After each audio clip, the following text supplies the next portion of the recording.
نحمده ونصلي ونسلم على رسوله الكريم وعلى آله وصحبه أجمعين. أما بعد فأعوذ بالله من الشيطان الرجيم. بسم الله الرحمن الرحيم. إن الله وملائكته يصلون على النبي يا أيها الذين آمنوا صلوا عليه وسلموا تسليما. اللهم صل على سيدنا ومولانا محمد معدن الجود والكرم وآله وصحبه وبارك وسلم. قرآن کریم کی سورہ الاحزاب میں یہ آیہ شریفہ آیت درود و سلام کے نام سے بھی جانی پہچانی ہے. روایتوں میں ہے کہ حضور اکرم صلی اللہ علیہ وسلم اپنے حجرہ اقدس سے تشریف لائے تو آپ کے چہرے پر مسرت تھی. اپنے صحابہ کرام سے فرمایا مجھے مبارکباد دو، آج مجھ پر ایک آیت اتری ہے، اس میں جو بیان ہے وہ مجھے دنیا و ما فیہا یعنی دنیا اور جو کچھ اس میں ہے اس سے بہتر ہے. ہنی اونی مجھے مبارکباد دو.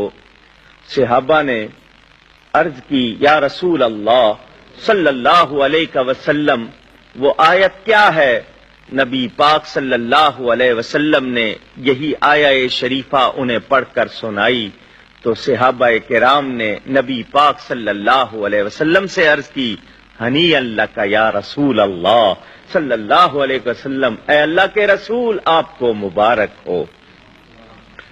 اس میں غور کیا جائے، دیکھنے میں ہمیں یہ معلوم ہوتا ہے اگر قرآن کریم کو اول سے آخر تک پڑھیں تو اللہ تعالی نے اپنے انبیاء کرام کی عظمت اور شان کو بھی بیان کیا، لیکن یہ ہمارے نبی پاک صلی اللہ علیہ وسلم کی خصوصیت ہے، آپ کی اسپیشلٹی ہے کہ اللہ تعالی نے آپ کے لیے صرف یہ بات فرمائی ہے، کسی اور کے لیے نہیں فرمائی ہے. کسی نبی کے لیے ایسا نہیں فرمایا کہ اللہ اس پر درود بھیجتا ہے، نہ ہی کسی امت کو حکم دیا کہ اپنے نبی پر درود بھیجو. اس لحاظ سے ہمارے نبی پاک صلی اللہ علیہ وسلم افضل الرسل یعنی تمام رسولوں میں سب سے افضل ہیں، اور یہ امت ان کی نسبت سے تمام امتوں سے افضل ہے. غور کیا جائے تو اس آیت سے ایک بات اور معلوم ہوئی، اللہ تعالی بے پرواہ ہے، وہ غنی ہے، کسی کا محتاج نہیں، اس کو کسی کی کسی طرح بھی حاجت نہیں ہے، اس کو مخلوق کی ضرورت بھی نہیں ہے. اس کے باوجود اللہ فرماتا ہے میں درود بھیجتا ہوں اپنے نبی صلی اللہ علیہ وسلم پر. آیت کا شروع انا کے لفظ سے ہے جو تاکید کے لیے شبے کو دور کرنے کے لیے آتا ہے. یصلون مضارع کا صیغہ ہے جو دوام و استمرار کی بات بتاتا ہے. کیا مطلب کہ اللہ تعالی ایک مرتبہ نہیں، کسی خاص وقت نہیں، بلکہ ہمیشہ درود بھیجتا ہے. یہ کائنات نہیں تھی، اللہ تھا. یہ کائنات نہیں ہوگی، اللہ ہوگا. تو جب کچھ نہیں تھا اللہ کا فعل اللہ کے ساتھ ہے، جب کچھ نہیں تھا اللہ اس وقت بھی اپنے نبی پر درود بھیج رہا تھا، جب کچھ نہیں ہوگا تب بھی اللہ اپنے نبی پر درود بھیجے گا. اس لیے میں یہ کہہ سکتا ہوں کہ وہ وقت تو آ سکتا ہے کہ کوئی اللہ کو یاد کرنے والا نہ ہو، کیونکہ مخلوق کو فنا ہے، اللہ کو فنا نہیں، مگر وہ وقت نہیں آ سکتا کہ نبی پر درود بھیجنے والا کوئی نہ ہو، کیونکہ خالق خود درود بھیج رہا ہے. اندازہ کیجئے ایک مسلمان اچھی طرح جانتا ہے کہ نماز اہم ترین عبادت ہے.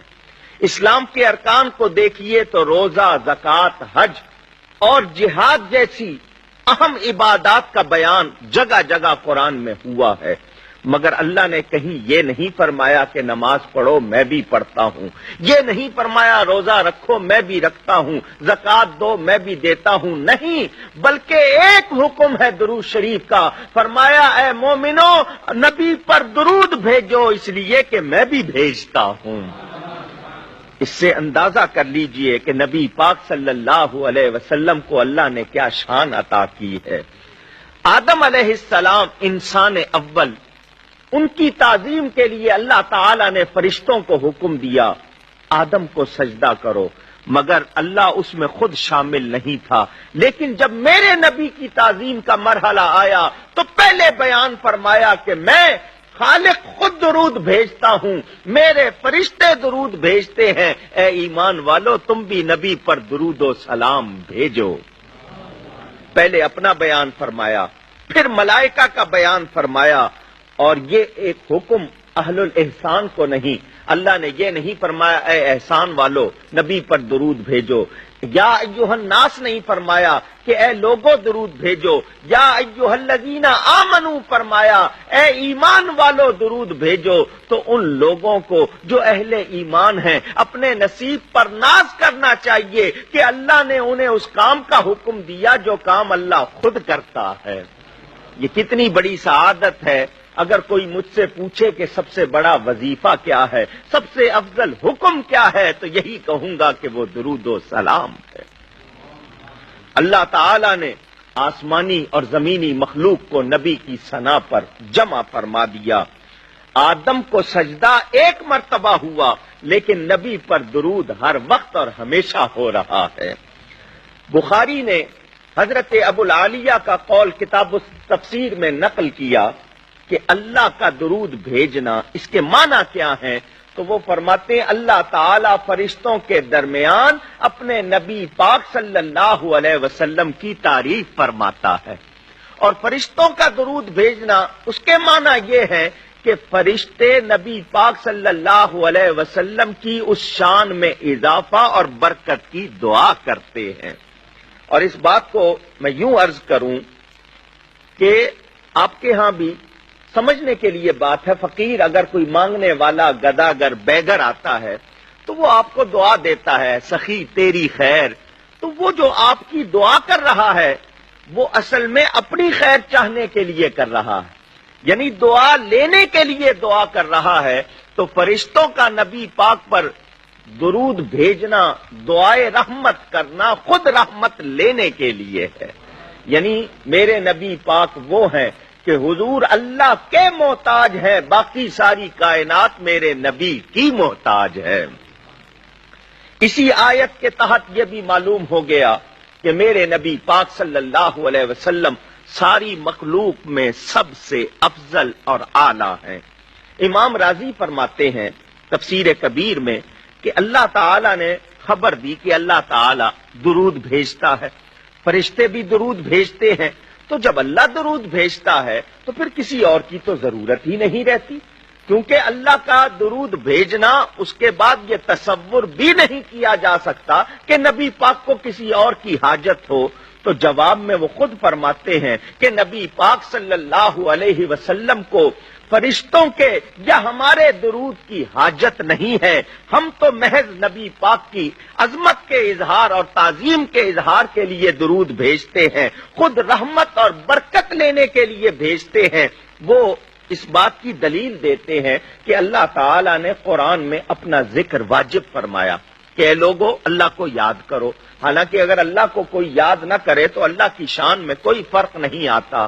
ہم بار بار کہتے ہیں سبحان اللہ سبحان اللہ، اللہ پاک ہے اللہ پاک ہے، اللہ پاک ہے کوئی شبہ نہیں، ہمارے کہنے سے اس کی پاکی میں کوئی فرق نہیں آتا، نہ کمی ہوتی ہے نہ زیادتی، مگر اللہ کو پاک پاک کہتے رہنے سے ہمیں برکت ملتی ہے۔ اللہ گویا یہ فرماتا ہے اے بندے میں تو پاک ہی ہوں، لیکن تو نے مجھے پاک کہا تو مجھے پاک کہتے کہتے تو خود پاک ہو جائے گا، تجھے علائشوں سے گناہوں سے پاکی مل جائے گی۔ تو نبی پاک پر ہمارا درود بھیجنا گویا ہمارے لیے برکت کا موجب ہے، ہم اپنے دامن میں رحمتیں سمیٹتے ہیں۔ حضرت ابو طلحہ انصاری رضی اللہ تعالی عنہ راوی ہیں. راوی اسے کہتے ہیں جو سن کر یا دیکھ کر بیان کرے کہ نبی پاک صلی اللہ علیہ وسلم بڑے خوش صحابہ میں تشریف لائے اور فرمایا میرے صحابیوں خوشخبری ہے. اللہ فرماتا ہے جبریل امین میرے پاس آئے اور اللہ فرماتا ہے اے حبیب کیا آپ اس بات پر راضی نہیں کہ جو آپ پر 1 مرتبہ درود بھیجے میں اس پر 10 مرتبہ درود بھیجوں. اندازہ کیجئے کہ یہ ہمارا درود بھیجنا خود ہمارے لیے رحمتوں اور برکتوں کا موجب ہے. میں کسی شخص سے کہوں کہ تیرے نامہ اعمال میں ساری دنیا کی نیکیاں لکھی جائیں, تجھے یہ پسند ہے یا یہ پسند ہے کہ تجھ پر اللہ کا ایک سلام آ جائے, تجھ پر اللہ کی طرف سے 1 مرتبہ درود آ جائے, تو مومن یہی کہے گا کہ اسے اللہ کی طرف سے 1 مرتبہ رحمت مل جانا یہی بہت ہے. اندازہ کیجئے درود وہ نیکی ہے کہ ہم 1 مرتبہ درود بھیجتے ہیں, اللہ ہم پر 10 مرتبہ رحمت فرماتا ہے. 10 برائیاں مٹا دی جاتی ہیں, 10 گناہ معاف ہو جاتے ہیں, 10 درجے بلند ہو جاتے ہیں اور 10 نیکیاں نامہ اعمال میں لکھی جاتی ہیں. کتنی سعادت ہے, کتنی برکت ہے. حضور صلی اللہ علیہ وسلم کے بارے میں امام ابو القاسم القشیری یہ بھی فرماتے ہیں اسی آیت کی تفسیر میں کہ اصل میں یہ ہمیں حکم کیوں دیا گیا کہ اللہ تعالیٰ یہ چاہتا ہے کہ امت کی طرف سے نبی پاک صلی اللہ علیہ وسلم کے احسانوں کے عوض کچھ نہ کچھ ہونا چاہیے, اور امت میں اتنی سکت نہیں, استطاعت نہیں کہ وہ کوئی ایسا ہدیہ پیش کر سکے جو بدل ہو سکے. تو اللہ تعالیٰ نے نبی پر درود و سلام رکھ دیا تاکہ اس کے بدلے قیامت کے دن نبی پاک اپنی امت کی شفاعت کریں. یہ ان کے احسانوں کا بدل بھی اللہ تعالیٰ کی طرف سے عطا ہوا. امام سخاوی, امام شمس الدین سخاوی القول البدیع میں فرماتے ہیں یہ کیا حکمت ہے, حکمت کے معنی دانائی کی بات, خاص بات کہ اللہ ہمیں فرماتا ہے اے ایمان والو درود بھیجو, اور ہم آگے سے کہتے ہیں اللہم صلی علی محمد, اللہم صلی وسلم علی محمد, کہ اے اللہ تو درود و سلام بھیج نبی پاک صلی اللہ علیہ وسلم پر. اللہ ہمیں حکم دے رہا ہے, ہم اللہ سے کہہ رہے ہیں. تو وہ کہتے ہیں بات یہ ہے کہ مدح وہی کر سکتا ہے, تعریف وہی کر سکتا ہے جو جانتا ہو, اور نبی پاک کی تعریف کو, ان کی شان کو, ان کی حقیقت کو اللہ کے سوا کوئی جانتا ہی نہیں ہے. تو جب ہم جانتے ہی نہیں تو ہم نبی پاک کی کیا تعریف کر سکیں گے. اور یہ ہم اللہ کی بارگاہ میں عرض کر کے ایک تو اپنی عاجزی کا اظہار کرتے ہیں, اور کتنی اچھی بات ہے کہ ہم اللہ سے عرض کرتے ہیں یا اللہ ان کی شان کو تو جانتا ہے, ان پر رحمت تو بھیج کیونکہ تو جانتا ہے ان کو کیا پہنچنا چاہیے.